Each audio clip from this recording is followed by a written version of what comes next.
Second, let me get over so I can see what's going on.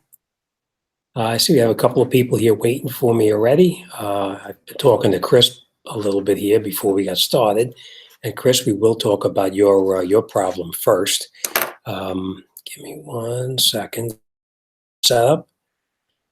All right, I got my computer on over here so we can have a couple of car-related trivia questions. Lon, good to see you there. Robinson, Otto, good to see you. Nat, I see you're in there. Andy Martin, hi, how you doing there? Thank you for the donation. And okay. All right, we have a couple things we're going to talk about here tonight.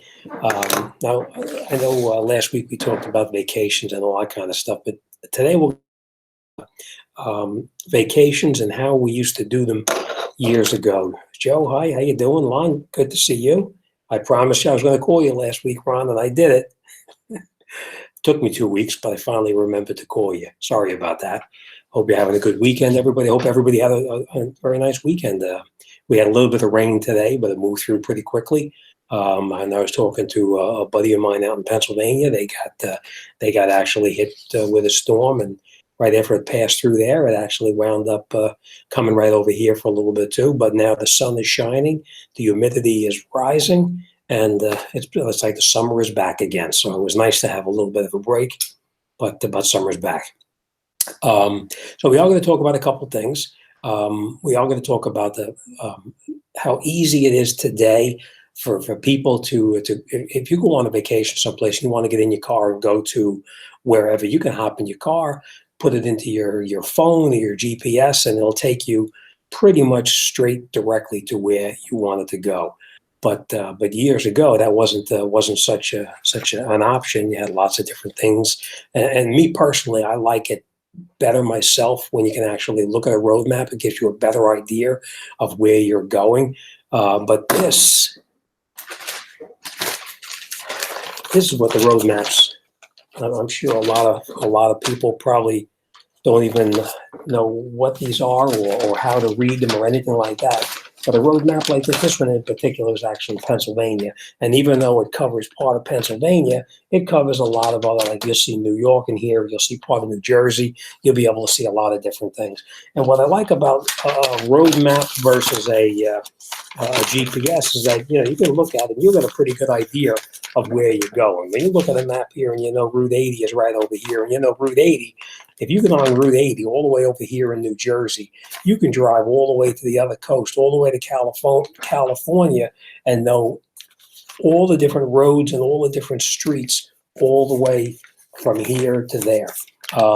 Now, I know you're saying that the GPS can do the exact same thing, but what's good about this is on a GPS, you can't tell where all of these little towns, you can scroll ahead on the GPS and see where you're going to go and all of the different turn-by-turn list of where you're going to go.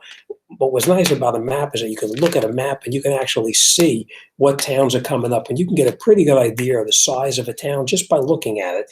Like I'll give you, for instance, you're driving on Route 80, and you're going to go through, let's see, let's go back over here a little bit. And I know this is probably boring to some people, but this was when I was a young man. Like here, you can go right through here. It goes right through Stroudsburg, and you can see any kind of main towns along the way and the size of the town just by the amount of space it takes up. Now, granted, the GPS can tell you any kind of information you want to know too, but it's nice to be able to tell and take a look at it and know what direction you're basically heading into, whether you're heading east, west, or south, or whichever direction the road turns. And that way you can pretty much have an idea of where you're going. I know a lot of young people today pretty much rely on the GPS to go just about every place. But, back in the day, I mean, when I was a young guy, I used to get on my motorcycle and just go. And just, if that road looked good, you take a ride down that road, and you just wind up getting lost up into the middle of nowhere, and you'd wind up just stopping, pull off to a town, find out where you are, get your map out, and figure out how to get back. Today, without the GPS, a lot of people are lost out there without it. So as easy as it is, and believe me, I use the GPS myself all the time too, but it's nice to be able to read a map so you know what direction you're heading in. It is convenient having a GPS, but you do lose a lot along the way. All right, let's see what's going on in here. Oh, I saw something retracted in there. Not sure what happened. I think it was Lon that said something, but we're going to talk to Chris first here. Chris sent me Chris was first here tonight, and he actually asked me, "Is it Jim? What's the trick to a timing belt on an 01 Subaru Outback with a 2.5?" Subarus can be a real pain in the rear end. You know the whole configuration, Chris, on the belts where they come, around both left and right cams, and you come down to the water pump and you run down to the tensioner. But all the way down on the very bottom, there's an idler pulley down there. That idler pulley is stationary and it doesn't move. It's just bolted tight up against the engine. What you basically have to do is line up all of your marks on top dead center, and also make sure your crank is on zero. And then what you would do is you would put your tensioner back onto the vehicle with the pin still in it, which the pin is going to actually keep the piston pushed back down. So you'll have a little bit of slack in there, but not enough slack to get that timing belt on over the lip and onto the timing gears or onto whatever.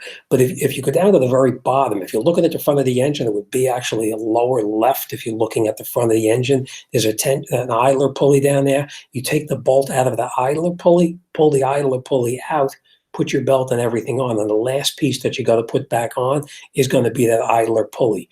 You put the idler pulley up, push the belt up as far as you can, and the idler pulley too. Take the bolt and make sure when you're screwing the bolt in, do not screw it in with a ratchet. If you try to screw it in with a ratchet and you cross thread it, you'll be pulling your hair out, because if you cross thread that bolt, that's aluminum, and it's going to be a real pain in the rear end to straighten it out later on. So get the tensioner up, the idler up in place, hold the belt up, and screw the bolt in by hand until you have it screwed in almost all the way in, and then you can tighten it up with a ratchet. Now, before you do anything, you're going to make sure, before you pull the pin on the tensioner, you want to make sure that your timing marks are set exactly the top dead center on both cams, and make sure that your crankshaft is also set on zero, and make sure that the slack on that belt is on the tensioner portion of it. The idler pulley on the bottom, the belt has got to be tight on the one side of the idler pulley, and it'll be on the tensioner side is where you're going to have that little bit of slack. And the reason that you're going to have that little bit of slack on the, sorry, I'm just going to scroll ahead right here.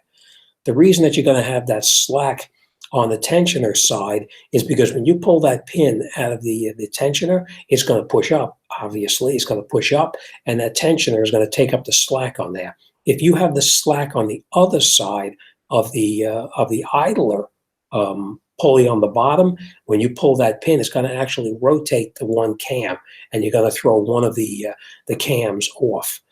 So make sure that your slack is on just on the tensioner side and not on the, sorry, I'm just going to reposition this, and make sure that the slack is not on the idler pulley side. So I hope, Chris, that clarifies it for you. But believe me, once you take that bottom pulley off there, that tensioner pulley, the idler pulley, once you take that off, you'll see you're going to get that belt on there 1, 2, 3. It's not going to be a problem. Just make sure you get that bolt in by hand, and don't screw it in until you're absolutely sure that it's not cross-threaded. All right, keep you posted. Let me know how you make out then, Chris. All right, let's see who we got here. We got a lot of people in here today. I'm going to go back a little bit. I'm going to say hi to everybody. Nat, good to see you. Chris, I hope that helps you out. Robinson, I said hi. Robinson Auto. Lon's, good to see you. Joseph, hello. John A. Clark, good to see you. Karina, welcome. Lon says 92 degrees in Ohio right now. Well, there's only one thing that's good about that, Lon. It's out by you and not by me. Except I know it's coming here probably tomorrow. I think it's going to be in the 90s here as well. All right. Haywood Automotive, good to see you. Um, yeah. Ms. Martinez says, LOL, map reading is a forgotten talent. That's true. Most people today, if you hand them a map, they have no idea of how to even figure out where they are. Most people today, including somebody who worked for me, actually, I sent him one time, which is only a short distance from where my shop is located. They had to go probably not even maybe 4 or 5 miles away, and maybe a little bit more than that. And I told him how to get there. I had to write the directions out step by step for him because he had no clue which way was north, which way was south. He had no idea. I'm going to tell you a story. You're out? Yeah, I'm going to tell you a story. I had somebody who worked for me years ago, and this just to show you how some people can get turned around very easily. This kid worked for me years ago, and my shop was on 49th and Broadway. And he had to pick up a customer who was on Avenue B, which is probably only 2 blocks, and it was on 48 and Avenue B. So he basically had to go 1 block over, 2 blocks up.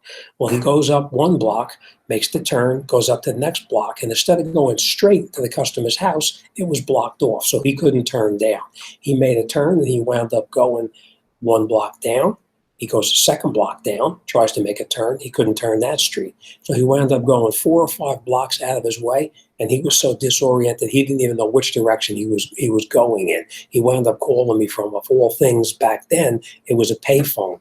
And he said, I'm lost. I had no idea where I am or how to get back to the shop. And he was probably not even, I'm going to say, 8 to 10 blocks away from my shop.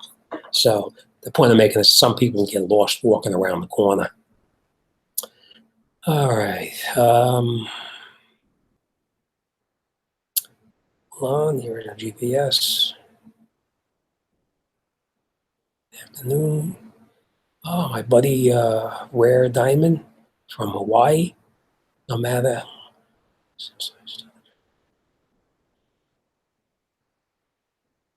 Yep.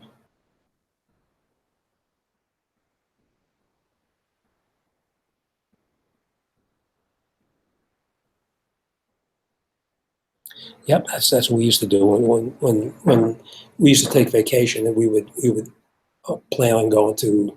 Well, I'm in New Jersey. If we planned on going on vacation and we knew we were going to go to South Carolina, we would get all the maps, take a look at everything on the map, and we would plot out, well, this is New Jersey, this is South Carolina, it's X amount of miles, and this is the halfway point. So, you pretty much could figure out exactly how long it took you to get to a certain point, which is the halfway point. A lot of times on the GPS, all you know is a start time and a finish time. You don't know what's in between it. But we used to do it all the time is take out the map and calculate where you're going to go and the points of interest along the way.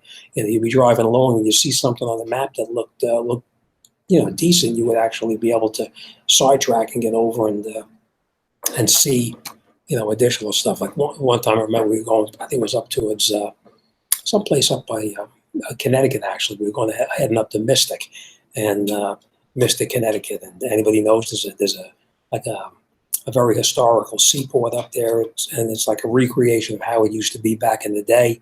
And along the way, you could look on the map and see some other points of interest, and you could stop along the way. And that's what we wound up stopping at some different attractions heading up that direction. So it was always good to look at the map and calculate where you're going to go and what was along the way. Really burns my tail feathers too, and I'm sure you guys run into this all the time. You plot a course in your GPS of where you're going to go, and you follow the GPS, and you're going from, let's say, northern New Jersey to southern New Jersey, and you're going to calculate a certain place you want to go there, and the GPS will take you from a certain point down to that spot, and then when you want to reverse it and go back, it takes you a totally different way. Even if you put in shortest distance or least use of highways or whatever, it's still going to bring you back a different way than you initially came. There was one thing I just did recently where, of course, I was relying on my GPS too, and we got to the destination. It took us a certain way to get to our destination, and we wound up, reversing to get back home, and turned it on, and it took us a totally opposite way of where we actually, the way we actually came in. Okay.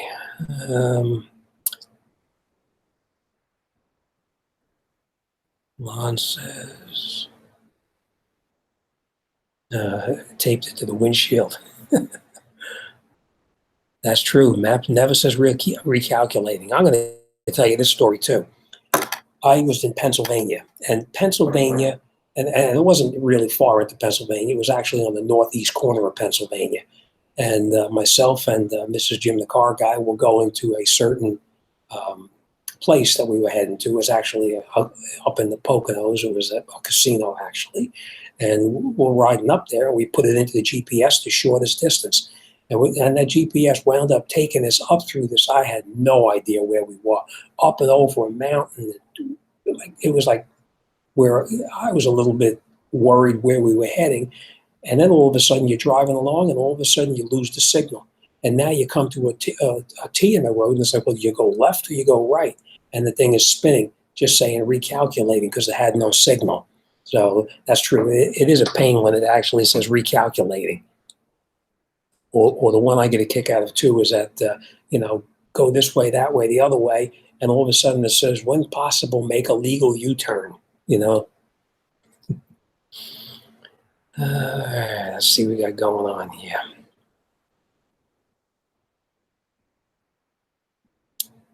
With a GPS, you don't know where you're going, but if you're looking for a road, you remember. That's true. It's true because when you're following a GPS, and I see this even with myself, when you're following the GPS, you're just doing what the GPS says: turn left, turn right, down the road a half a mile or whatever. And then you come back out of where you came, and it's like, well, you know what? Which way did I come? I don't remember if it went this way or that way because the GPS is telling you where to go, so you're really not paying attention. It happens frequently.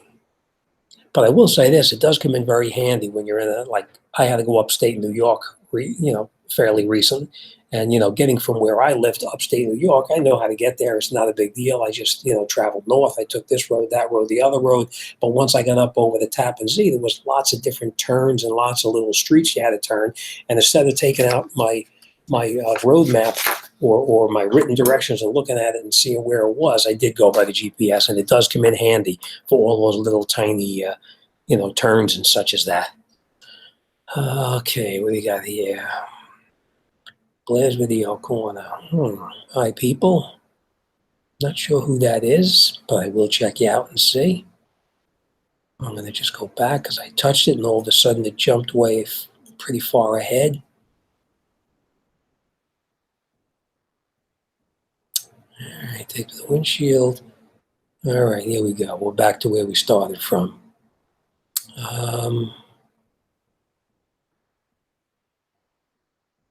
Mike, thank you. I appreciate you you helping out with that wiring diagram.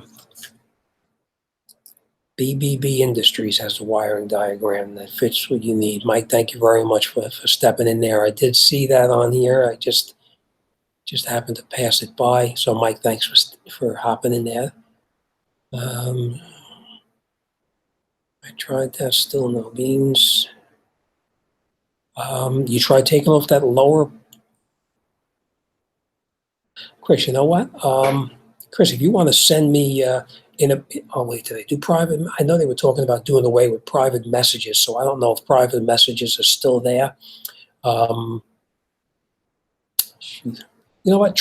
Try sending me a private message, Chris. Send me your phone number, or better yet, don't even send me a private message. Email me your contact information, and I'll give you a call. I'll try to give you a call tomorrow so we can talk. My contact information, if you just click on the About part in my homepage, it'll give you my email right there. Well, basically, it's jimthecarguy1@gmail.com, and then I'll give you a call tomorrow and we can talk about it. But really, Chris, the only way to do it is to get everything lined up on top and to take that tensioner off, get the idler pulley off, put the tensioner back in, and the last piece you're going to put on is that idler pulley. You know what, Chris? I do have a, wait a minute, I don't remember what year it was. I do have a video up, actually. It's a 2-part video, Chris, of, send me your information. I'll send you a link to the video, and you can actually watch me do one of those. I'll try to even get it to you tonight, depending on what time you finish up here tonight. I'll try to. Free wiring diagrams, okay, that's very good. Yep. Maps. Maps you remember and learn different roads. GPS you just follow. And mine keeps saying reroute and make a U-turn. Yep. Yep, you're right. But it does say, Hayward, it does say, when possible, make a legal U-turn. So that way, if you get a ticket, you can't blame your GPS for making the wrong turn. My 93-year-old aunt still has a Rand McNally Road Atlas from 1974. Wow, that's pretty. That's you save what they say. You save something long enough, it comes back. But that's pretty good. There's a lot of times the roads too, and then especially on these maps here. Let me show you. Someplace on these maps here, they used to say what year it was actually printed, and somewhere on here. But anyhow, it used to say what year the map was printed. And sometimes you actually get a map that had a road that may not even show up on here. What I like about the maps too is they also show you longitude and latitude. So you'll have longitude, latitude, and you can even tell what the elevation is. Like if you wanted to know how high Wilkesboro, Pennsylvania was, you can look on there and it would tell you what the elevation is above sea level. All right, what else we got going on here? 2004. Okay. Okay, Chris, I will, I hope that helps you out, but I will send the links to you first.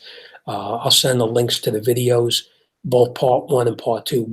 Part 1 was taken to the part, and then part 2 was actually putting the timing belts back on, setting everything up, and then putting it all back together. But I'll get that over to you.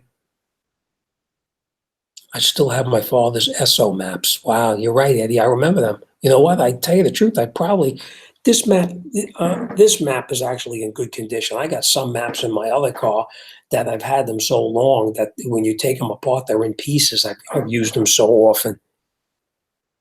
All right. Hey, Jim, I have to go. I will email you about the Subaru. You know what? I think I was going to talk to somebody about another Subaru issue, and I think maybe you're still there. Men's Martinez, let me just see. Yes. I don't know if you're still there. If you're there, let me know. Okay, maybe not. Okay, but I will. There's Men's Martinez. Actually, what he was asking me, I'm going to do yours first, just in case you are still there. Yeah, okay, this is what it says. Okay, I'm at work and cannot really watch this video right now, but I just lost my timing belt yesterday and was going about 70 miles per hour when it broke. It was a rough break, and I haven't opened anything up yet. I'm assuming opened it up to take a look at it. I was about to order the timing belt kit and other stuff, but I keep hearing that this is an interference motor. If if it is, then I know my valves are dead as well. Can you help shed some light on it? I will tell you this: the chances are that engine being good is probably slim to none. At 70 miles an hour, when you have a failure, it is an interference motor, and if you have if you're traveling 70 miles an hour and that belt lets go, chances are you did wipe out the valves inside that engine, and you'll probably wind up having to pull the heads off of it and replace the heads as well, or at least get them redone at a competent machine shop. But if you have a failure at that speed, it's very, very likely that it's going to be destroyed, that the valves are bent in that engine. But I hope that helps you out. You can actually check to make sure that the valves are not bent before you take it apart. It's called a leak down test. So you could look it up and you can see exactly how to perform that. But truthfully, I think that motor is going to be shot at 70 miles an hour. I'm absolutely positive it bent the valves inside there. All right, let's see what else we got here. John A. Clark says, people that have trouble with maps would be completely and totally lost with any longitude and latitude. You're right. You're right. But you know what? I think a lot of the GPSs actually tell you what the longitude and latitude is too, if I'm not mistaken. Not that I ever use that, but I know I've seen it already. Single overhead replacement parts 1 and 2. Type it into search. Yep, exactly. Haywood, you're right. It was a Subaru. It was a 2.5, and it was a single overhead cam. It was timing belt and water pump. Hayward, you've been watching. Thank you very much. I appreciate that. Thanks for the help. Hayward, you can just type on my page, single overhead Subaru, single overhead timing belt and water pump, and it'll come up on there. But thanks for helping them out. I appreciate that. Thank you. Okay. Thank you. Sounds like a cleaning to be done by a true mechanic.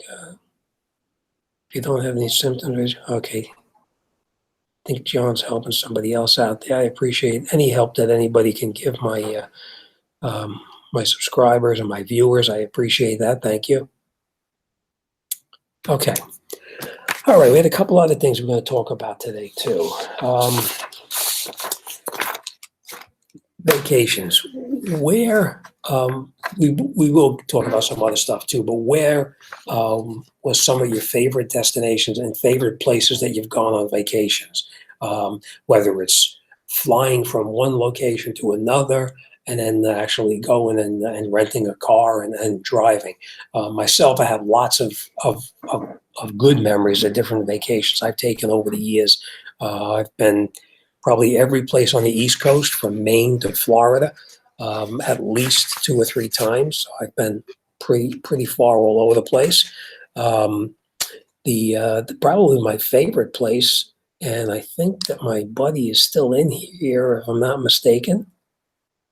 Rare Diamond, he should be in here. I haven't seen him in here in a little bit, but my buddy Rare Diamond. Probably Hawaii is my favorite place, as you can tell by my shirts. That it's probably one of my favorite places I've gone to. July 1st, trip to the Twin Towers in New York City. That was pretty cool. Lon, were you at the Twin Towers? Did you go up to that observation deck that they used to have up there? They had an observation deck, and they actually had a restaurant up on the top there. And one of my customers actually worked in that restaurant that was up on top of the I don't know, it was Tower 1 or Tower 2. But yeah, it's very interesting. The other thing was pretty neat too, is I'm sure, Lon, you probably went to the Statue of Liberty while you were here too. That's really a pretty neat spot for everybody as well. Me, I've gone a lot of different places. When I was young, I actually was out in Salt Lake City. I have family out there, and going out to Salt Lake City and actually going through what is called Monument Valley out there. Let's see, what's Lon say? I stood on top of North Tower there. It was a walkway. Yeah. It was a couple of years before the incident that I was there myself and was up on top of it. The views from on top of the Trade Center was absolutely amazing, right? But what was I talking about? Salt Lake City.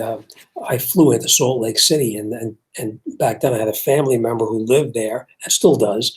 And we did a lot of the old, was very interesting to me, was the old ghost towns, going through some of the old ghost towns out in the desert, going through the ghost towns, going through the silver mines, going down into the silver mines. It was actually pretty neat. And the best thing is when you're out there and you may be in the desert for a day, 2 days, 3 days, and you don't see not one person the whole time you're out there. And you'll be driving along out there on these, they're not even paved roads. You'll be driving along on a paved road, and then you veer off to a side road, which then brings you into a dirt road, and you're going up what they call bushwhacking out there, because it's all like that scrub type stuff on the ground, the bushes and stuff, and you're heading up into the mountains up there, and camped out there quite a few nights, and then that was a very interesting adventure.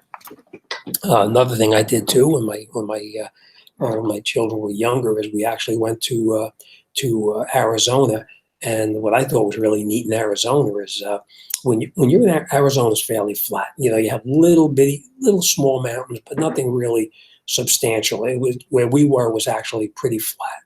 And you get out there and you're driving along, and as you're driving along out there, you're coming out to this area where it's called I can't can't think of the name of it, but it was actually in Arizona, and I write it down. Yep, I did. It was called Meteor Crater out in Arizona. What I found interesting is that, you'll be driving along and you'll see everything is flat. And all of a sudden you see like a mountain up there. And what that mountain is, the mountain was actually caused by a meteor hitting the ground so hard that it actually pushed all of the dirt all up into to a mountain. So you can go up and you can actually stand up on the rim and look down inside the crater. And it was like looking inside of a volcano, except it wasn't a volcano. It was actually caused by by a meteor hitting there. And they said that meteor, when that meteor hit, it wiped out all life within whatever miles of that location, because the dust and everything else that was kicked up from it. All right, Bill Maxfield says Block Island. Mike, mine is a motorcycle trip from PA to South Dakota. Wow, that's a long ride, Mike. That's one thing I always wanted to do when I was young, and I had my motorcycles. I always wanted to go to California. That's where I wanted to go. I could never talk anybody into taking a road trip to go out there, but that was my dream, and never got to do it. But that was back in the day. Now I don't have a motorcycle anymore, but that was nice. I used to go all the time to get on my bike and go upstate New York or Pennsylvania or wherever you want to. You wouldn't even think about it. Just hop on your bike and just go. There's nothing like riding. Unfortunately, I got a little older and a lot of different responsibilities, and decided that I would give up the motorcycle. Well, there's a couple other reasons too, but we won't get into that right now. But Mike, I'll tell you about my motorcycle days when we're talking. If you remind me, I'll tell you about it.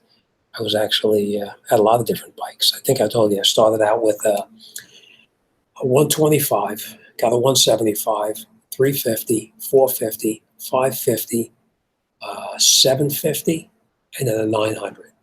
So I had a lot of different bikes over the years. But the one I always wanted, which I never got, it was I always wanted to get a Triumph, a Bonneville. That was, for some reason, it's not the best bike in the world, but it's something I always wanted. I just never got a hold of. I will tell you this: some of the guys I used to ride with, I'm sure they still have these bikes out there now. It was called a Norton, and that Norton, we would take these roads upstate New York, and you'd be riding on these mountain roads. And I had my Hondas, or I don't even know what I was riding at the time. Maybe it was my Yamaha, I don't remember. But, trying to keep up with these guys on a Norton was virtually impossible. When you're on the mountain road, and anybody who rides knows what I'm talking about. When you're on these roads and you're actually driving around these roads, you have to lean the bike and into each turn. And when you're on the Norton, that bike practically lays itself down going into the turns, because the center of gravity is much lower on the Norton, just because the way that the actual pistons are located on there. And no matter what, I just could not keep up with these guys. One guy who had a Norton, I think if I'm not mistaken, it was called a Commando or something like that. I'm pretty sure it was either an 850 or it might have been a 750. I don't recall exactly, but that bike was unbelievable. You just couldn't keep up with him on mountain roads. You went to California, huh, Mike? Wow, that's pretty neat. Okay, let me get here. I'm going to just go back a little bit so I don't miss anybody. Lon says, Jim, you have to come to Cleveland sometime and see the Rock and Roll Hall of Fame and the Crowded Auto Museum, Cleveland Museum of Art. Wow, I didn't know that. Yeah, one day when I'm out in Cleveland, I'm going to have to check that out and see. And if I'm out there, Lon, I'm going to send you an email and we'll get together. I do like the auto museums. I mean, when you see some of these cars that are out in some of these museums and you look at them and they're absolutely mint condition. Like I probably told you this already, but I have one of my friends here. He's got a car. It's a Ford. He's got three of them actually. I think one is a 1935 Ford and the other is a 1936 Ford. And the 36 is almost totally original. Everything in the car is original. The frame has never been restored. The body's never been restored. Everything is in absolute showroom condition. And those cars are becoming harder and harder to find. But when you go to these museums, you'll find stuff like that. And I probably told you guys already, and I'm going to tell you again because that's just what I do sometimes. I tell you the same story over and over. I do like the older muscle cars. I like the Chryslers. I like the Fords. I like the Chevys. Though that to me is actually it's a really the older cars are the best cars to me. Like I'll just give you an example. The other day when I'm driving with Mrs. Jimthecarguy and one of my children, we're riding along, and as we're driving, this one guy pulls up in a Mustang next to us, and he's trying to show off for somebody who's in the car with him. And I understand that. You know, he's a young kid. Most likely, I couldn't tell because the windows were all tinted. And he's sitting at the light, and he's revving up the engine in the car. And you look on the side of the fender, and this is a 5.0. Now, Lon, and anybody else who's been around for a long time, you know that back in like the 70s and the 60s, if you had a 5.0, you were a poor guy who couldn't afford a real engine because the 5.0 was the 302, and the 302 was really, that was not a very quick car. You know, back then, if you didn't have at least a 351 Cleveland or a 390 or a 428 or a 427 or anything bigger, the 440s or the 383s, those were the cars, those 5.0s, they were just a poor man's way of transportation. It wasn't anything. And today you get these young kids with a 5.0 and they think they got a race car there. But back in the day, if you had that, it was like, oh, that's a shame. You couldn't afford to get a real engine. All right, I know you know what I'm talking about, Lon and Hayward and all you other guys. And Mike, you know what I'm talking about too. You've seen it. All right, let's see what we got going on in here, and then we're going to talk about a couple of things. Yep, California. Any idea where to find the inertia switch on the Mercury Sable?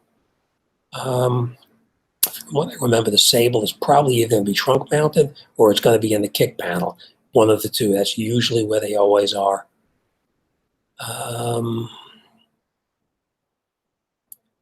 Chris says, I watched those videos. Okay, I really appreciate your help. First time ever chatting on YouTube.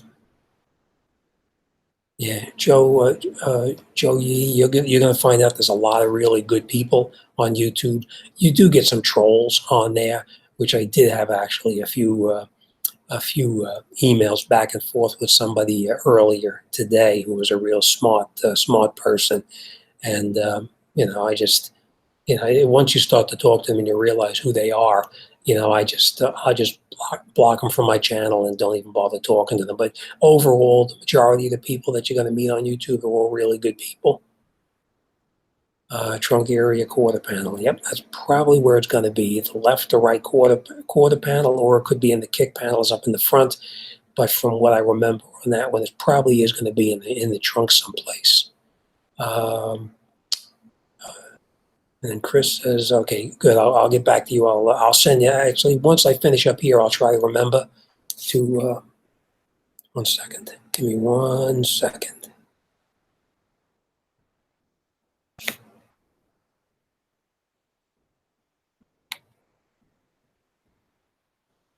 Okay. Okay, Chris. At the end of the show, I'll get back to my other computer and I'll send you a link to both those videos. I hope they help you out. But really, we'll talk about it. I'll send them to you. You look at it. If you have any more problems, you can email me again, of course. I pulled both panels and can't seem to find it. Doesn't matter if it's a station wagon. Well, you have to look underneath. If it's not in the trunk area, if it's a station wagon, chances are it's not going to be in the back. But it could be in one of the kick panels up underneath the right or left side kick panel. I've seen them up behind the park and brake assembly, and basically it's just a little square box about that big, and it's got a little tiny button up on the top of it to push the button to reset it. But if it's a station wagon, it's probably not going to be in the trunk. Let's see. Okay. Ford Museum have all the president's cars and serial number 1 car. Wow, very neat. Ford does that, huh?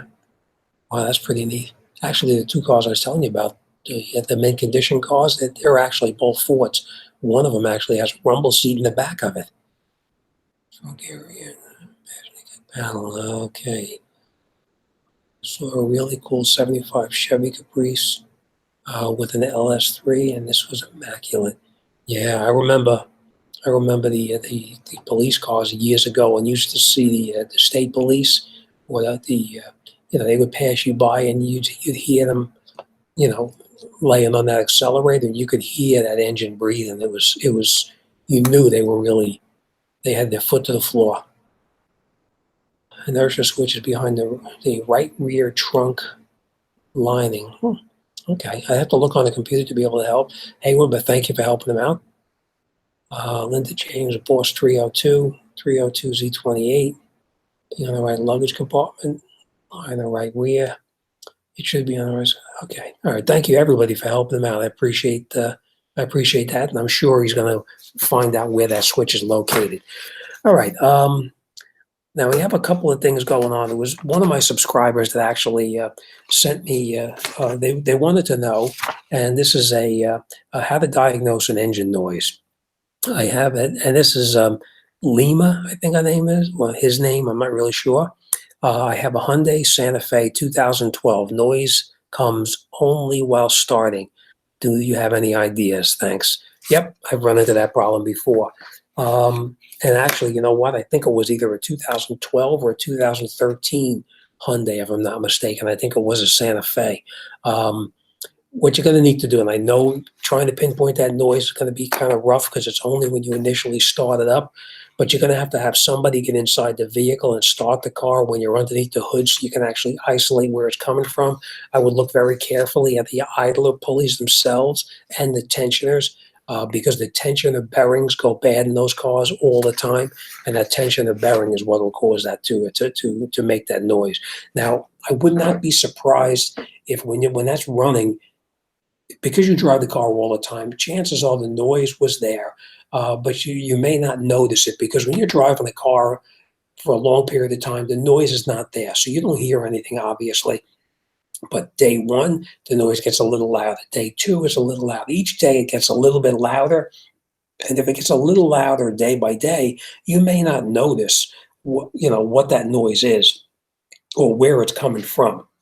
So the noise could be there. So what I would do if I were you is that particular truck is very hard to be able to get down there because you have to get down really pretty far down into there. It's got to be at least 3 feet to get down into there. There is a video. One of my videos is on there, and let me just see here. Lima, if you want to send me an email again, because I probably deleted this. If you send me an email, I'll send you a link to a video that I have of a tool. Like I said, you can get yourself a stethoscope, but the problem with a stethoscope is it's really not long and you got to watch your fingers getting in there. What I did is I actually took a tube, a brake line tube that's 4 feet long, and you can actually take that brake line tube, put it down onto the tensioner bolt or the idler pulley bolt, and you can actually listen to it to find out where that noise is coming from. So if you'll send me your email again, I'll send you a link to the video that I put up. And basically all it was a very long brake tube. And now the brake tube, was hollow. So you put it on there and it transmits the sound very good. And there's a rubber hose on the end of the brake line itself. And you put that on the lobe of your ear, not in your ear, but you put it on the lobe of your ear so you can actually listen to the vibration coming through there, and you'll be able to hear which bearing is making noise. You would make sure you take that brake line and put it down and touch just the bolt. You want to make sure you're not touching anything else on there, and then put it on the lobe of your ear, and you can tell where that vibration is coming from. So, but like I said, if you need any further advice, send me your email address again, and I will look into it a little bit further for you. So I'll actually, what I'll do is I'll send you a link to to that video so you can see it. All right, here we got another one. It says Honda Element P. Okay, this video, this is a Honda Element, and it came up with a code. There's a P2646, and what it is it says. This video, I show you how to replace the solenoid assembly on the 2004 Honda Element, the Honda Accord CRV, and the Element with a 2.4 are all the same. I'll show you how to clean the screen. And what happens is the most people today don't change their oil. Let me just finish this. It says P2646 rocker arm oil pressure switch circuit voltage low on acceleration. Low voltage accelerating. What happens is there's a screen inside there, and that screen becomes clogged. And the reason it becomes clogged is because a lot of people follow the recommendation of the manufacturer. The manufacturer tells you change your oil every 7,500 miles. Well, if you change your oil at 7,500 miles, that oil becomes like tar, and that clogs up a screen that's inside there. What happens, that screen becomes clogged. It's trying to have the oil pass through there. It can't get the oil to pass through. So if the oil can't pass through it, it's going to wind up causing a problem in the variable valve timing, and that will create the problem. So change your oil more frequently, and you should be able to take care of it. I know that, let me just finish reading this. And this says, thank you so much for your helpful diagnosis. I have been plagued with this problem for many months, chugging around without much speed with intermittent stalling through short-lived, whatever that means. We'll let the engine recover so I can keep going. I think what they meant is that the car starts to chug and spit and sputter, and they got to let it sit for a little bit before they can drive it again. I do a lot of maintenance on my 2006 Element with 150,000 miles. I know that they will come when I have to part with the Element, but thankfully, I feel it is back to normal. Normally, I would attempt to repair like this, but the estimates I was getting was very pricey, both from the dealer and the private repair. I decided to take a try at it. Sure enough, okay, I'm going to skip past a little bit here because it does say a couple of other things here. It says, sure enough, the small screen filter was clogged with dirt and caked up oil. We soaked the entire unit in carb cleaner, soaked it and cleaned it out. Reinstalled it. Reinstalling it was a little bit, there's a couple of paragraphs, and it's basically what it's saying is that it was a little bit difficult to get it back on. They had trouble trying to line the bolts up, but they finally got it back in. They drove the car for a couple of weeks, and it has not given them any problem yet. So basically, they're saying is thank you for the diagnosis and then helping them to get it done.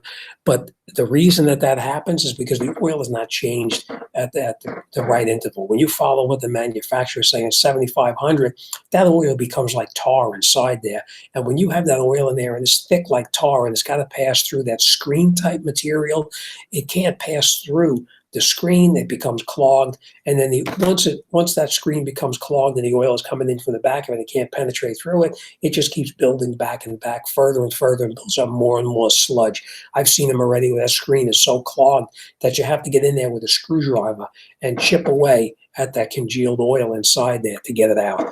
So to avoid any problem with that, take out the oil at more between 3,000 and 5,000 miles. If you do a lot of city driving, you do it every 3,000 miles. If you do a lot of highway type driving, you can probably go until about 5,000 miles. Okay, this comes to me from another one of my subscribers. I don't know if they're here today, and it's called. And if you are here, just send me a message here in the chat so I know you're here. I am not even going to try to say this name because I'm going to butcher it, but it's replacing front struts on a 2014 Dodge Journey. And it says, S, you fill in the rest. My hubby seems pooped out, and I am unwilling to put it back. Anyone have any tricks? The top is angled down and won't push back up. I don't know. Oh, okay. It must be a woman because she said her hubby has pooped out and will not work on it anymore. It's really not that hard to get that bolt back in. I know what you're talking about. Um, what you need to do, you probably have it jacked up on the frame, on the body of the truck itself. And when you jack up the body of the truck, the lower control arm pulls down. When the lower control arm pulls down, the strut that goes through the bottom of that, the control arm is too low. So what you'll need to do is obviously put your strut back up into the body, put your bearing plate back on, secure those bolts in, not tight, but just loose, just caught by around 3 threads on there, 3 or 4 threads. Do not tighten the strut. I want the strut in there so that when the strut is hanging down like this and the bolts are tightened in up here, you'll still be able to move the bottom of the strut. It's very important that the bottom of the strut can move. Then what you're going to do is you're going to get down underneath there with a floor jack underneath the lower control arm. And when you're under the lower control arm, you jack up the lower control arm very, very slowly until the lower control arm comes up so that it's even with the bolt where it comes through the strut. When you jack the lower control arm up, now the body of the car is still being supported by a jack stand, but when you jack up the lower control arm, it pulls the control arm up, and therefore you can put your bolt back through the strut, back through the knuckle itself. So make sure the top is loose on the strut so you can move the strut back and forth. The worst thing you can do is tighten up the bolts on the top of the strut. And now when you're trying to line this up over here, this doesn't move. This is permanently tightened down, and you can move it, but it's very tight. But if you left the bolts loose on the top of the strut, you'll be able to move the strut very simply on the bottom. The bolts will be loose up on top, and you'll be able to move it back and forth. So if you leave the bolts loose on top, jack up the lower control arm, you will be able to get those bolts back in. It's really, that particular truck is really not hard to do. It's fairly simple. But the most important thing is you have to jack up the lower control arm, and you must leave the bolts loose on the upper part of the strut. Otherwise, you're just not going to be able to get it to line up again. Okay, what do we got here? We have, okay, this was actually one of my subscribers, and I hope he's here today. It's called the Out. It says the Out with the Old, and if you're there, I would like you to send me, a little message saying hello or whatever, because he did make a good recommendation. I just want to bring it to your attention, everybody here. I don't see anything here yet, so I'm assuming he's not here. But the company is actual, the person on YouTube is called the Out with the Old, and he says here, when I know I'm going to have to do a rear brake job, I go for a test drive and stop using the e-brake to break the rust ridge on the rotors. Basically, it's a good idea. It's a very good idea, and I told him, thank you for bringing that out. I am going to mention that to my subscribers. A lot of times, what happens with parking brakes in the back, not everybody uses their parking brakes, and you build up a significant amount of rust inside that. It's a rotor in the back, but the parking brakes are like drums inside there. Very small. They're only about this big, and it builds up rust inside there. So what he's recommending to do, which is a very good idea, is take the car out for a ride, drive the car, keep your foot on the parking brake, the emergency brake, use the emergency brake, and by driving with the emergency brake on, you're going to wear away all of that rust that's up inside that rotor or drum area in the back, which is what's holding it on. Now, it most likely it will work to do that. The only thing is sometimes you'll have a rust lip on there, and the outside rust lip on the very part of the shoes where it can't touch the rotor, sometimes that rust lip is on there. But if you drive it with the parking brake on or the emergency brake on, it'll actually clean off the rust on the back of the brake rotor or the drum portion of the brake rotor, and thereby you'll be able to get it out a little bit easier. And then if that doesn't work, then of course you're going to have to get up underneath there, and you're going to have to back off on the parking brake adjustment to get it to come past without damaging anything. All right, here we got another one. This comes from one of my subscribers too, and he says, and this was the video that I put up, is how to remove a rounded nut or bolt. And what this particular one was, it was one of my customers came in, and what happened is he brought the vehicle and he wanted me to change the oil. I lift the car up on the lift, but I couldn't change the oil. The oil drain plug was perfectly rounded out, where it wasn't even a little bit of, there was nothing there to grip it on. Whoever was working on it, not only did they round it out, they used vice grips on it, and the vice grips actually ate up the nut so bad that there was no way I could even hammer something onto it to get it off. I was able to get it off with a tool to get it out of there, which was a little bit tight coming out. But this is what he writes to me, and he says, "I've been messing with cars all my life. The hardest thing to do is to strip out and round out a drain plug. I've done a million oil changes, and this never happened. Okay, I can't believe for the life of me how I don't even know what that word is. Um, how whatever I'm going to substitute words in there. It says foolish, but it says something different, which I don't want to even repeat. Some people can be and then tell you it cost money to fix the problem after they did it. Unbelievable. I would have their heads on a. We won't even say what that is. But basically, what he's saying is that, and this is what happened: the customer took the car to a discount oil change place, and when he took it to the discount oil change place, they stripped out and there was a Honda. A Honda is a 17 millimeter. You know, it's a 17 millimeter nut. Well, they probably used something on it that didn't work. They rounded it off, and instead of just getting the correct tool to do it, they kept on using vice grips and monkey wrenches or whatever else you want to call it to get that out of there, and they perfectly rounded it out. And the bottom line is they told the customer there's nothing they can do. They have to change the oil pan. It's not their fault. It's his fault. It's his car. So he brought the car to me. I looked at it, and I knew I could get it out because it's a tool made by whatever company it is. I don't even recall off the top of my head.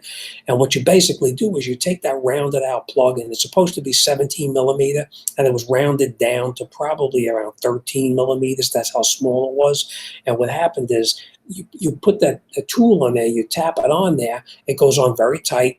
And what it is when you try to turn it counterclockwise to take it off, the splines inside there actually pull it in tighter so that you can get it off. So I did get the thing out, and I told my subscriber here, I would tell him this one as well. After I did the job, save the guy from doing the oil pan, he did have to pay me, probably the whatever half hour, an hour's labor, whatever it took me to do it. So he paid that labor to get it done. He comes into me the next time to get the oil change done. I tell him the price, and he says to me, well, he says, that's $10 more expensive than the place that did my oil change the last time. He said, I'm just going to take it back there if you can't do it for the price that they're going to do it for. And I just said, at that point, take it back to them, because I'm not going to even bother trying to talk to somebody about something like that. Who in their right mind would bring a car back to somebody who actually got on there with a pair of vice grips, stripped the whole thing out, and then want to charge the guy like $400 or $500, whatever it was, to replace the oil pan. But the guy wound up going back to me for an oil change again. So go figure, right? What do we got going on here? Gerald, hi, how you doing? Gerald, you get anything in the mail lately? Just wondering. Gerald says, weld the nut on the oil drain plug. You could do that. You could do that for sure. But that tool that I had, I don't even remember what company I made it. You put it on. It basically it's like when you have to take off a nut on a wheel that's actually rounded off or stripped off. Whatever you hammer this tool onto, when you hammer it on, it actually, when you turn it counterclockwise, it actually digs into the nut itself, and that's just digging in. It pulls the socket in tighter, and then you can get it off.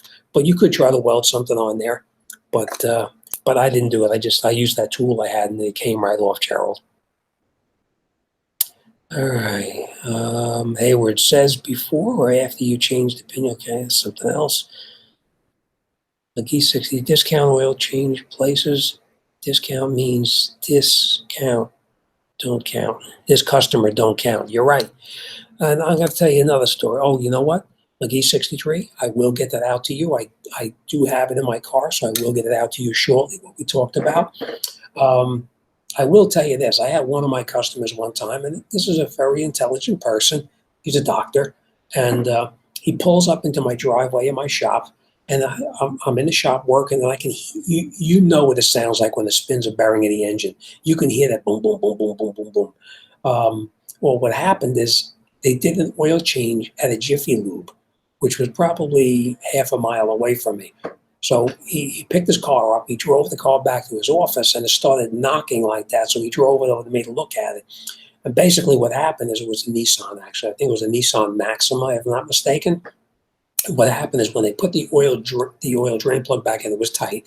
But when they put the oil filter on, they screwed the oil filter on. And when they screwed the filter on, they failed to take off the old washer or the old gasket from the old filter that was still up on there. So they turned it on, tightened it on, and now you have two oil filter washers or gaskets on there. You have one on the top and the other one on the bottom, which actually pushes it up.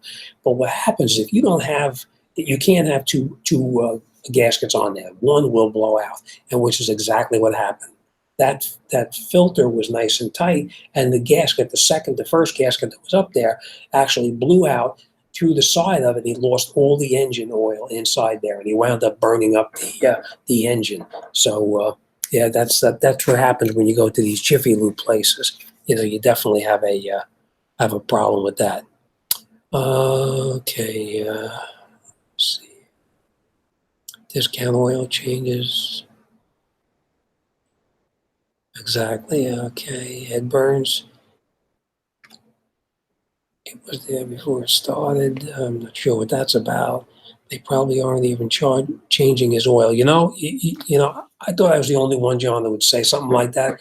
But I can't tell you how many of my customers come into me, and the dealership, or these are the dealers now I'm talking about, they're supposed to be getting the oil changes at the dealer. And I had a very good friend of mine who was in Bayonne, brings his car into me, and it's not his, but this is actually his girlfriend's car, brings the car into me. I pull the dipstick out, the oil, and it was a brand new vehicle. It was only probably 20,000 miles on it. Pulled the stick out, and the oil was so dirty that it was on the stick that I couldn't even get the oil off the stick. It was so badly burnt onto the stick. And I said, "What are you doing? You're not changing your oil." He said, "No." He said, "I bring it into the dealer. It's already had the oil changed 3 times at the dealership." So I think you're right. I think that the dealer is not changing the oil. They're actually telling the people they change, and they really don't. Not all, but this particular dealership was. And McGee63 says, Jim, you can't fix stupid, so let him spend $10 until that 10 cost him 1,000 more. You're right. You're right. You really, that's exactly what I said when the guy said to me. I said to myself, because I couldn't care less. I had so much work. To me, it doesn't matter if I did the oil change or not. But I can't tell you the stupidity of somebody to bring a car back to somebody who stripped out their oil drain plug the last time and wanted to change their oil pan because they wanted to save $10 on an oil change. And while we're on the subject of oil changes too, I'm going to tell you this. I had one of my customers come in and the car used full synthetic motor oil. Now, full synthetic is not cheap. Full synthetic, you're going to wind up paying probably $40, $35, $40 for a container of, a 5-quart container of the full synthetic. And they're telling me that we're going to get a full synthetic motor oil change for $29.95 at this Jiffy Lube place. I said, think about it. Go to one of these big box stores and you see what the oil costs. You're going to pay $35 or $40 for the oil, and you think that oil change place is going to be putting in the correct oil in your car. I said, to me, it doesn't take somebody who's too intelligent to figure out that you're not getting what you're supposed to be getting. All right. McGee63 and Gerald, great. I got it. Package, thanks. Hope it's okay, Gerald. Wear it and take me a shot and put it up on YouTube sometime for me. As long as they're okay, that's something else. Here where it says it's a bolt extractor. It's called a bolt. It is a bolt extractor. I forgot the company that it was actually made by, but that thing worked great. I mean, I used it on many oil pan bolts that was stripped out, and not just oil pan bolts, but lots of other bolts too, because there's a whole kit that's got like probably 10 different sizes inside there. Okay, no problem, Jim. Yep. But definitely this week, I promise you, you'll have it. This week, I'll get it out to you. I'll actually email you once it goes out so you know. Ed Burns says, are very careful about getting the nut back in the exact same depth. People think oil changes are grunt work and anyone can do them for $29. You get what you pay for. I probably told you this about the guy who came into my shop one time and he says he wanted he never met the guy. Now it's different if a customer comes into your shop and says, hey, is the grease monkey here? It's a joke. But when somebody comes into your shop and he's dead serious and he says to me, I want a grease monkey to change my oil in my car, that's not a joke. It's actually, it hurts you because the way that somebody talks to you like that is very, it shows that they have no, we won't even get into it, but it made me very angry and I wound up throwing the guy out, long story short, and we didn't do it because I said the exact words I said to the guy is, you're in the wrong place. I said, we don't have grease monkeys here. We have mechanics working here. All right, brake caliper has one pin. Okay, sorry, I just skipped ahead. I touch the screen and all of a sudden I jump ahead. Brake caliper has one pin with a plastic or rubber end. Doesn't matter which location is installed. I lost track of how it came out.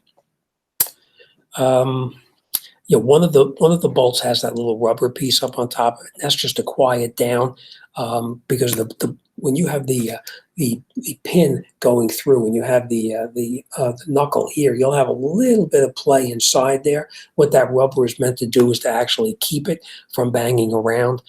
From what I recall, most of them are all up on top. So if it's on the upper part, you shouldn't have a problem. But it's not super critical unless the bolts are different lengths. If the bolts are different lengths, then it has to go back into the one that it came out of. But if not, you put it up on the top, you should be fine.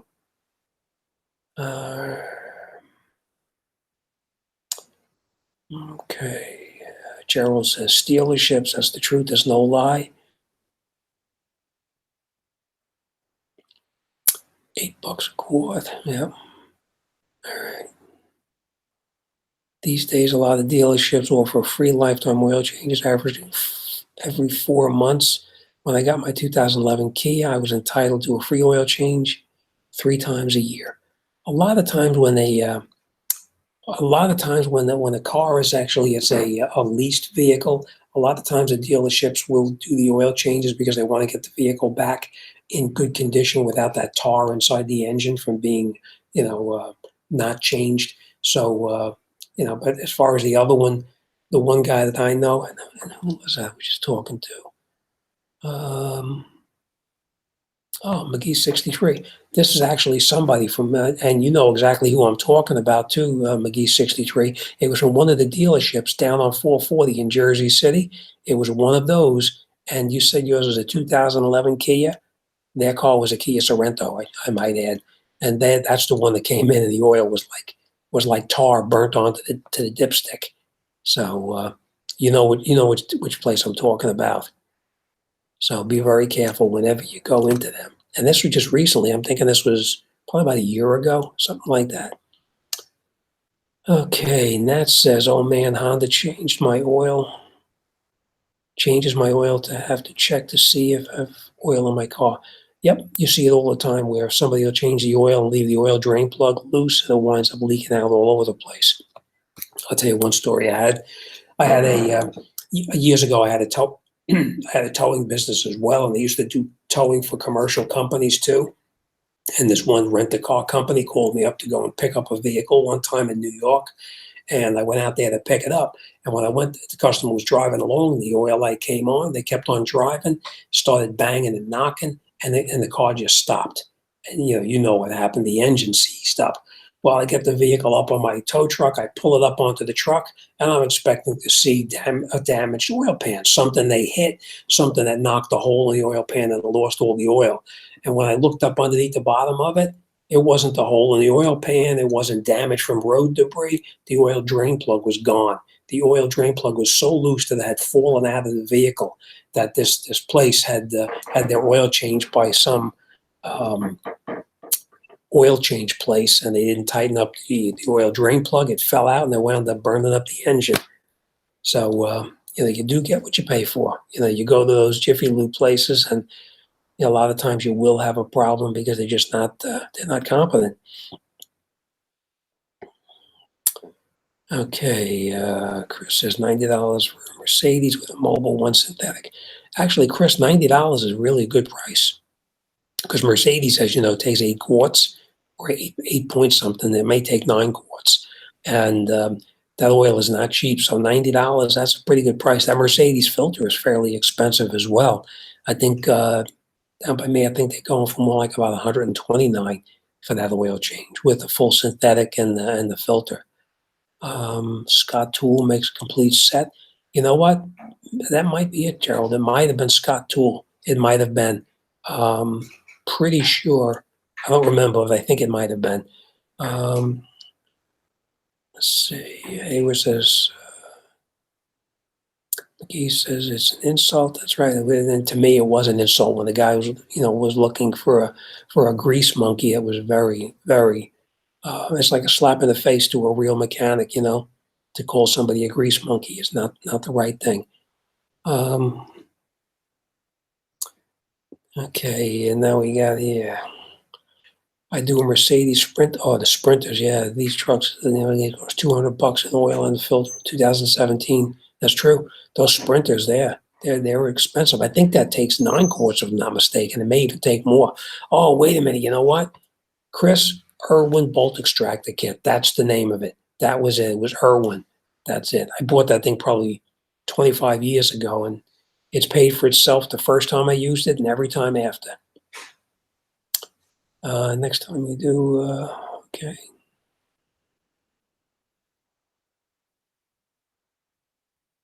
Scuba in the house. Hey, good to see you there. Now, Scuba, I think I just got an email from you. You know what? If I'm not mistaken, do you have a shop someplace too, Scuba? I'm pretty sure you do. 14 quarts for the Sprinter. Oh my gosh. McGee 63 says Mrs. Jim telling him to end it. You know what it is? You're right. That's why sometimes you'll see me clicking over here, because I'm looking to see what time it is. I usually try to designate an hour for the show, but already we're an hour and 15 minutes. And Mrs. Jimthecarguy is my, I ask her to remind me so I don't get carried away, because I'll be sitting here until the sun comes up talking to you guys. You know that. Scuba in the house. Scuba, do you have a shop? I think you do. Joel, I am an auctioneer. Joel says, I am an auctioneer. In 1999, I sold out a Chevy dealer. I purchased 2 Luminas and sold one, kept the other. He's always showing cheap service. Yeah, yep. I had to reinstall the rear yoke. I'm getting something else going on. Scuba says, Scuba 422123. I wish I did. I work independent now. Okay. All right. I think I checked out your channel, and I saw something in the background where it looked like it may have been a shop. But I'm going to actually click over on your channel. I'm going to subscribe, and I'm going to keep an eye on you and see what's going on. All right, Scuba Dave, you are related to the famous Super Dave Osborne. I don't even know who that is, but I got to check it out. Jim. Gerald says to me, Jim, it is still wonderful for you to take the time to be with us and teach us and talk to us. Gerald, thank you very much. I appreciate that. A lot of people don't realize, and I'm sure you realize, Gerald, that a lot of times to come over here, I mean, I'm used to talking to people about cars all the time. It's a lot different when you're sitting here and you're talking to a little green light up on the top of the computer here, and you're trying to read what's going on over here, and you prepare for it. So it does take a lot of time to actually do all of this stuff, and it's nice to see that somebody appreciates everything that's going on. Scuba dive here on Long Island. Oh, And you know what? I'm sorry. I must have looked at something else then. Scuba dive here on Long Island. Wow, that's pretty neat. It's one thing I always wanted to do is go scuba diving, but there's one thing that scares me though, is those sharks. Uh, Jim is the man. He is born in Jersey City. Enough said. Yep, Jersey City. That's where I come from. Originally, Jersey City to Bayonne. Didn't go very far, just a couple of miles. All right, I think I'm going to call it a night. I did have a couple other things here I wanted to talk about. You know what? Let's get through these first, and then we're going to call it a night. No, I still got to tell you this. You know what? We're going to do these couple of questions here. You know what? We're going to talk. I did promise I was going to take care of this. This is Dozy M. It says, thanks for the video. How to replace brakes on a Honda Accord. Now, I will tell you this. Sometimes getting those little tiny screws out is a real pain in the rear end. And it says, thanks for the video. I stripped one of the two screws. Will it affect driving if I don't use the two screws? Will it affect your driving? No, it won't. But the main thing is, and I will be putting a video up very shortly. You know what? Maybe I'll do it on Tuesday or Wednesday. I'll put a video up. I have it saved in my computer here, and it's already on YouTube. I will make it live.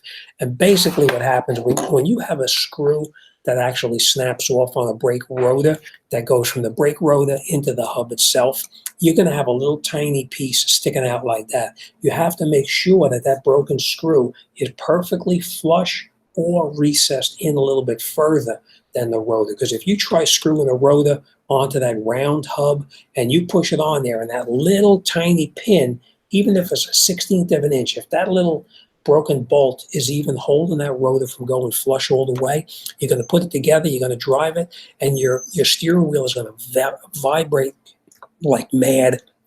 Your foot is going to be bouncing up and down like crazy on the brake pedal. So make sure that you make sure that that bolt is flush or recessed in the broken bolt. And once you do that, you shouldn't have a problem. Like I said, I will put the, oh my gosh, what did I do here? Hang on one second, guys. I forgot to plug my computer in. Give me 1 second. I forgot to plug my computer in, and we're going to die right here in the middle of a program. We can't have that happen, can we? So let's plug this back in here, and that's it. We're back up now, and I can't believe I forgot to plug in the computer. And okay, okay, so that's it. Like I said, and this was Dozy M. I will post the next video I make live. It's going to be a Honda that I was actually doing, and yeah. Well, you know what? It was one I was doing in my home garage. So I will post it up there. And the bolt broke while I was here working on the car here in my garage at home. And I'm going to show you how to drill it out and how to make sure that that bolt is recessed all the way down. And the last one we're going to do, and then we're going to talk one more question, car-related questions before we go. And this one here says, this is Stephen Alexander. My 2000 passenger side window will go up. Like things are getting hot. Move an inch, let it cool for 10 minutes, and it moves another inch. It's definitely going to be a bad motor. What happens is the motors on these cars go bad. When the motor goes bad, as it gets hot, it expands a little bit. And when it expands that little bit, it stops the motor from actually rotating. And if it stops the motor from rotating, that's why you'll have to let it sit for 10 minutes and cool down, because once it cools down, you can move it up just that little bit again. So it is the motor that's the problem. Change the motor, and I'm sure you're going to take care of the problem, especially on this Toyota. It's a very, very common problem. That's it. We're through all our questions. They're all done. All right. Now I got a car question for you. And this is, we usually do a couple of car questions, but we're just going to do one tonight. What, and this is the question. Let's see what's going on. Love your channel. Keep on, I appreciate it. Thank you very much, Greg. Please stand by. We're experiencing technical difficulties. We almost had a power failure. The thing came up on here and it said your microphone will be disabled first. So can you imagine watching me doing all this kind of stuff and nothing? You can't hear anything. Okay, and it says this is the question. What is the spirit of ecstasy? What is the spirit of ecstasy? Does anybody know? And don't Google it. What is the spirit of ecstasy?